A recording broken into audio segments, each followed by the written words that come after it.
برادران اسلام، محترم اور مکرم سامعین کرام، درس قرآن مجید کے سلسلے میں آپ حضرات کے سامنے سورہ بقرہ کی 3 آیات کریمہ آیت نمبر 62، 63 اور 64 3 آیات کریمہ تلاوت کی ہیں۔ یہاں پر اللہ رب العالمین آیت نمبر 62 میں ایک شبہ جو پیدا ہو سکتا تھا اس کا جواب دے رہے ہیں۔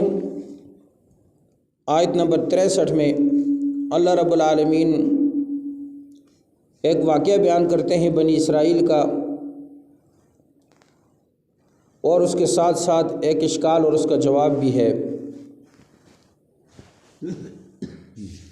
فرمایا ان الذین آمنوا والذین ہادوا والنصارى،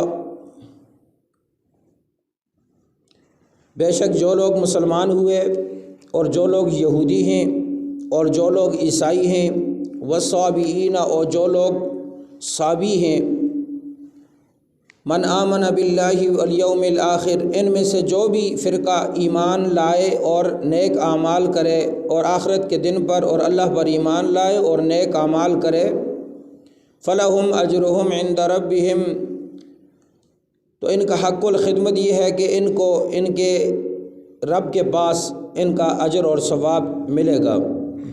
ولا خوف علیہم ولا هم یحزنون، جس دن ساری دنیا خوف زدہ ہوگی، غمگین ہوگی، نفسی نفسی کی صدائیں ہوں گی، تو جو لوگ ان شرائط کے مطابق ایمان لائے گا، قیامت والے دن ان پر نہ کوئی خوف ہوگا نہ غمگین ہوں گے۔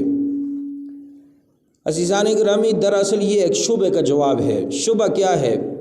اس سے پہلے اللہ تعالیٰ نے جتنے بھی آیات کریمہ کے اندر احکامات بیان فرمائے، ان میں یہودیوں کی شرارت کا بیان تھا کہ بنی اسرائیلی کس طرح شرارت کیا کرتے تھے، پیغمبر کو کتنا بے جا تنگ کرتے تھے، ناشکریاں کس طرح کرتے تھے، اللہ کی دی ہوئی نعمتوں کے ساتھ طرح طرح کا مذاق کیسا کرتے تھے۔ یہ تمام شرائطیں بیان ہوئی ہیں، آپ نے سماعت کی ہیں۔ اب ان شرارتوں کے ہوتے ہوئے یہ اشکال ہو سکتا تھا کہ جب یہ لوگ اتنی حد سے تجاوز کر بیٹھے تو اگر یہ لوگ ایمان لے آئیں تو کیا ان کا ایمان قابل قبول ہوگا یا نہیں ہوگا؟ یہ ایک سوال پیدا ہوا۔ اتنی شرارتوں کے باوجود یہ مومن ہو جائیں تو آیا ان کا ایمان عند اللہ مقبول ہوگا یا نہیں ہوگا؟ تو اللہ تبارک و تعالیٰ نے فرمایا، اے لوگو، ہمارا وہ دربار ہے جہاں کسی کی تخصیص نہیں ہے، چھوٹا بڑا، کالا گورا، امیر غریب، کسی کی بھی تخصیص نہیں ہے۔ ہمارا قانون ہے، وہ قانون یہ ہے کہ جو شخص عقیدے میں اور عمل میں ہماری اتباع، ہماری اطاعت کرے گا، چاہے وہ کوئی بھی ہو، پہلے سے وہ کیسا ہی کیوں گناہگار کیوں نہ ہو، وہ حد سے زیادہ نافرمان کیوں نہ ہو، لیکن وہ اگر اپنے رب کے دربار میں آ کر اپنے عقیدے کی اصلاح کرے، عقیدے کی اصلاح کیسے؟ شرک سے توبہ کرے، اپنے دل میں اللہ کے علاوہ کسی دوسرے کو جگہ نہ دے، اور اللہ رب العالمین کو اس کے ساتھ کسی بھی قسم کی مخلوق کی شرکت کو حرام سمجھے، اور جو اللہ کی صفات ہیں ان صفتوں کو اللہ کے بندوں اور مخلوق میں تقسیم نہ کرے، اللہ رب العالمین پر اس بات کا عقیدہ رکھے کہ میرا خالق بھی وہ، میرا مالک بھی وہ، مجھے عزت بھی وہ دے گا، مجھے ذلت بھی وہ، میری نجات بھی اس کے ہاتھ میں ہے، میری ہلاکت بھی اس کے ہاتھ میں ہے، میرا نفع بھی اس کے ہاتھ میں، میرا نقصان بھی۔ یہ عقیدہ توحید کو اپنائے، اپنے اعتقاد کو بھی درست کرے، اور اس کے ساتھ ساتھ نیک اعمال کرے جو کہ ایمان قبول کرنے کے بعد اللہ تعالیٰ نے فرض کیے ہیں۔ جو بھی ہو، پہلے جیسا بھی ہو، ہمارے دربار میں آ گیا تو اس کا ایمان ہمارے ہاں قبول ہوگا، اس کا عمل ہمارے ہاں مقبول ہوگا۔ یہ اللہ نے جواب دیا۔ اور وہ کیسے ہوگا؟ اب اس بات کو سمجھیے۔ یہاں پر واقعہ بیان فرمایا ان یہودیوں کا جو نبی علیہ السلام کے زمانے میں نہیں تھے، پہلے سے مر چکے تھے، موسیٰ علیہ السلام کے زمانے کے لوگ تھے۔ اب جو ان کی نسل کے لوگ تھے وہ نبی علیہ السلام کے زمانے میں موجود تھے، تو وہ بھی اپنے باپ دادا کے طور طریقے پر چلتے تھے۔ اللہ تعالیٰ نے جب آخری شریعت اپنے پیارے پیغمبر حضرت محمد مصطفیٰ صلی اللہ علیہ وسلم کو عطا فرمائی تو اللہ تعالیٰ نے فرمایا اب اپنے باپ دادا کا طور طریقہ نہیں چلے گا، طریقہ وہ چلے گا جو میرا پسندیدہ ہوگا اور میرے نبی کا دیا ہوا ہوگا۔ لہٰذا تمہیں اپنی خواہشات، اپنے باپ دادا کے چال چلن کو چھوڑنا ہوگا۔ لیکن وہ چھوڑتے نہیں تھے، وہ کہتے تھے ہمارے باپ دادا یہودی مذہب کے تھے، ہم نہیں چھوڑ سکتے، نعوذ باللہ۔ انہوں نے نبی علیہ السلام کو قبول نہیں کیا۔ آج بھی ایسے لوگ ہیں دنیا میں، ان کو حق بات بتائی جائے، ان کو سیدھا راستہ بتایا جائے، ان کو قرآن پڑھ پڑھ کے کھول کے سنایا جائے، قرآن اور حدیث پڑھ کے سنایا جائے، پھر بھی وہ لوگ اپنے باپ دادا کا طور طریقہ چھوڑنے کو تیار نہیں ہے، جبکہ ان کے سامنے اللہ کا قرآن، اللہ کا دین کھول کر سنایا جا رہا ہے۔ ایسے لوگ ہوتے ہیں ہر زمانے میں، تو وہ لوگ بھی تھے۔ اب اللہ تبارک و تعالیٰ نے فرمایا کہ تم جب تک مکمل اطاعت نہیں کرو گے تمہارا ایمان قبول نہیں ہوگا۔ سوال یہ ہے مکمل اطاعت کیسے ہوگی؟ مکمل اطاعت کا مطلب یہ ہے کہ تم جب تک میرے آخری پیغمبر پر ایمان لا کر اس کی بات نہیں مانو گے اس وقت تک تمہارا ایمان قبول نہیں ہے۔ چاہے تم موسیٰ علیہ السلام کو مانتے ہو، چاہے تم پچھلی آسمانی کتابوں پر ایمان رکھتے ہو، ہمیں اس سے کوئی غرض نہیں ہے، لیکن ہماری شرط یہ ہے کہ ہمارا آخری پیغمبر آیا اور اس کے ساتھ تمہارے بڑوں نے وعدہ کیا تھا، حضرت موسیٰ علیہ السلام نے بھی وعدہ کیا تھا، اللہ تعالیٰ نے بھی ان سے وعدہ لیا تھا آخر میں میرا محبوب آئے گا۔ تم سب نے اگر اس وقت موجود ہوگے، اپنا دین، اپنے مذہب، اپنے طور، اپنے طریقے، اپنے سلیقے چھوڑ کر میرے محبوب کی اطاعت کرو گے، تمہارے بڑوں نے وعدہ کیا تھا، اے لوگوں اپنا وعدہ نبھاؤ اور مکمل اطاعت کر لو، تمہارا ایمان قبول ہو جائے گا۔ اب یہ اس زمانے کے یہودیوں کو حکم تھا، یہ کب اللہ کے کار سے بچیں گے؟ جب یہ اپنے اللہ کے محبوب صلی اللہ علیہ وسلم پر ایمان لائیں گے۔ جب تک اللہ کے نبی پر ایمان نہیں لائیں گے ان کی اطاعت مکمل نہیں ہو سکتی۔ تو اللہ تبارک و تعالیٰ نے یہی قانون بیان فرمایا۔ نمبر 2، جب یہاں پر کافروں کا ذکر ہے تو ساتھ میں ایمان والوں کو کیوں بیان فرمایا؟ ان کی کیا ضرورت تھی؟ وہ تو پہلے سے مسلمان ہیں، وہ تو پہلے سے اللہ اور آخرت کو مانتے ہیں۔ اس کا جواب یہ ہے، یہ عربی زبان اور خصوصاً قرآن مجید کا اعجاز اور کلام کے اندر بلاغت ہے، اور دراصل اس میں ایک بہت بڑا فائدہ ہے، اس سے اس قرآن کے مضمون میں بڑی وقت پیدا ہوئی ہے۔ وہ کیسے؟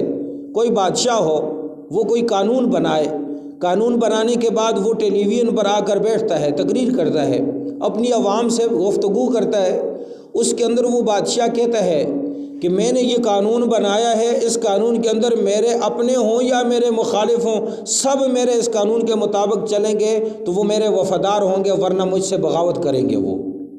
اب اس کے اندر وہ اپنے لوگوں کو بھی کہتا ہے کہ میرے اپنے ہوں یا میرے مخالف ہوں، اگر کوئی بادشاہ کے اس قانون پر عمل کرے گا تو وہ بادشاہ کا وفادار رہے گا، اور اگر کوئی شخص اس قانون کو نہیں مانے گا تو وہ بادشاہ کا غدار اور خلاف سمجھا جائے گا۔ اسی طرح اللہ تعالیٰ نے فرمایا کہ یہ جو ہم نے عام اصول بیان کیا ہے، جب تک میرے آخری محبوب صلی اللہ علیہ وسلم کی مکمل اطاعت نہیں ہوگی، چاہے وہ میرے اپنے ہوں یا میرے غیر ہوں، ان کا ایمان قبول نہیں ہوگا۔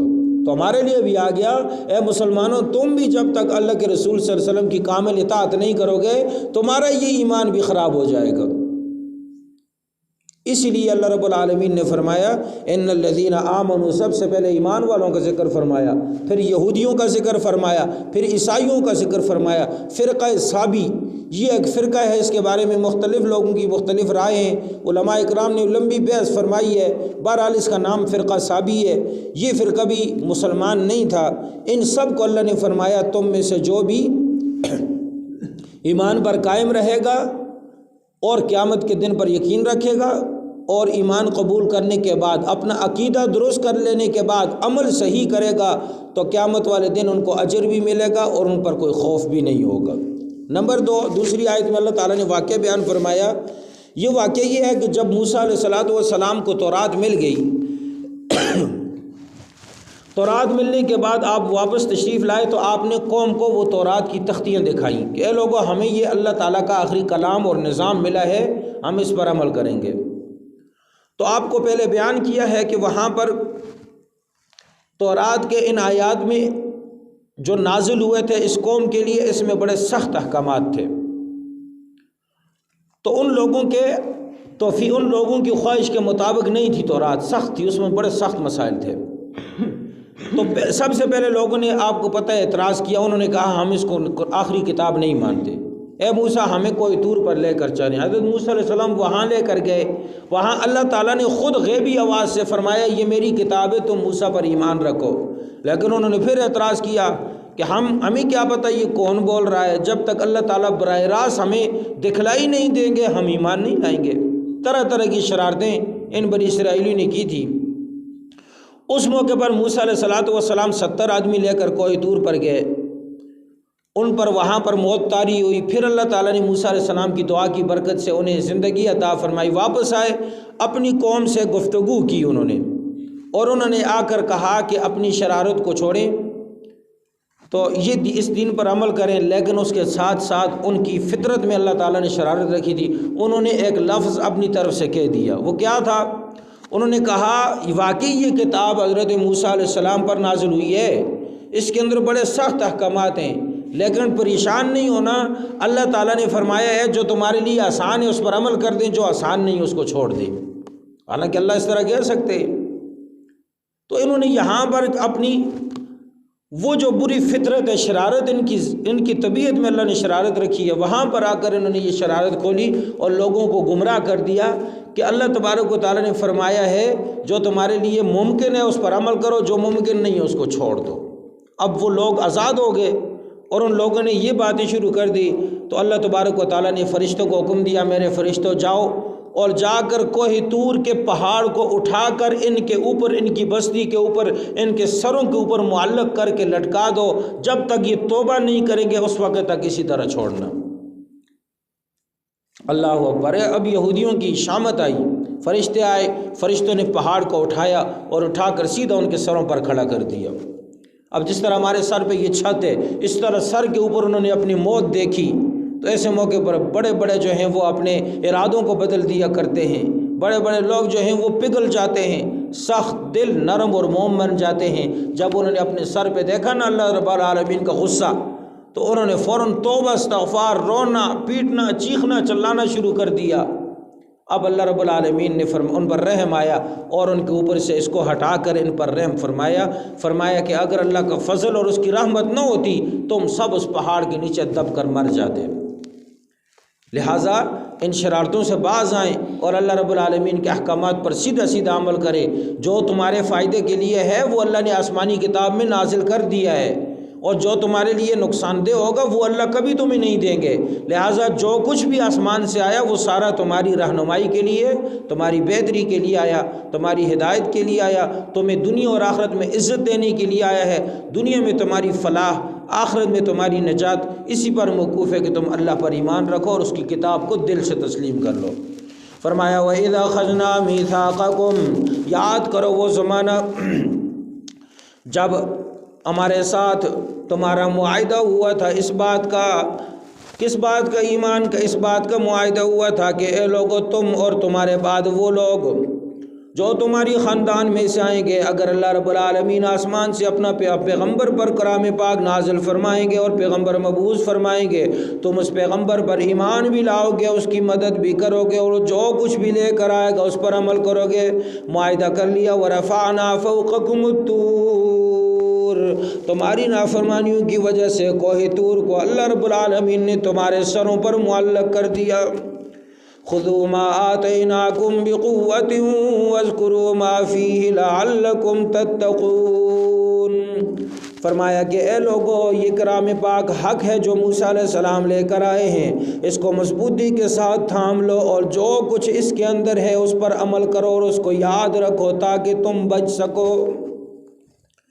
ثم تولیتم من بعد ذلک، پھر اس کے بعد یہ لوگ پھر گئے، پھر تم لوگ پھر گئے اس کے بعد۔ فلولا فضل اللہ علیکم ورحمتہ لکنتم، اگر اللہ تعالیٰ کا فضل اور اس کی مہربانی تم پر نہ ہوتی، لکنتم من الخاسرین، تو تم لوگ تباہ و برباد ہو جاتے۔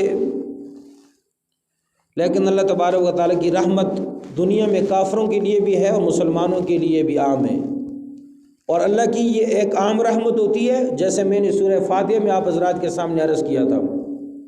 ایک اللہ کی رحمت ہوتی ہے عام، وہ رحمت جانوروں، انسانوں، جنات، پتھر، شجر، حجر، ہر چیز کو اللہ کی رحمت شامل ہے۔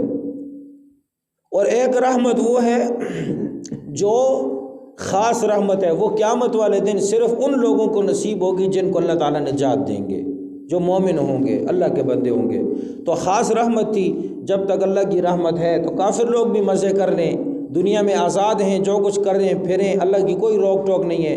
وہ رحمت اور فضل کیا ہے؟ وہ ہے ایک وقت تک اللہ تعالیٰ نے ہمیں زندگی امانت میں دی ہے، اس سے پہلے اللہ تعالیٰ ہمیں کچھ نہیں کہے گا۔ 50 سال، 60 سال، 70 سال، 10 سال، 20 سال یہ زندگی مل چکی ہے، یہ اللہ کا فضل جانو۔